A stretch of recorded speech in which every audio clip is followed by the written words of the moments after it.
Yabo ngale nkathi uNkulunkulu ekwakha bese nayo iplan yokuphumelelisa empilweni yakho. Yonke into benayo. However, when wafika emhlabeni, you made your own choices ngempilo yakho. And kunezinto ezifike zikuvimbe and ungazi ukuthi uzokwazi kanjani ukuya phambili. But kule plan kaNkulunkulu, nothing can stop you. uNkulunkulu angasebenzisa ngisho nesilwane to come and assist you. Look for example, uElijah wahamba wayocasha endaweni emaweni ebalekela uKing Ahab. Inyoni zaletha ukudla zokudla because uNkulunkulu wayehlosile ukuthi lo iplan yakhe ifezeke ngaye.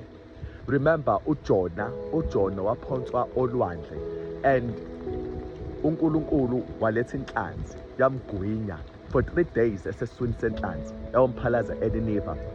All I'm trying to say to you ukuthi iplan kaNkulunkulu ngeke ikwenze strugglishe, ngeke ikwenze ukuthi ubuyele ngemumva. People may think uNkulunkulu akakuphumelelisi wena uma uhamba ngeplan yakhe.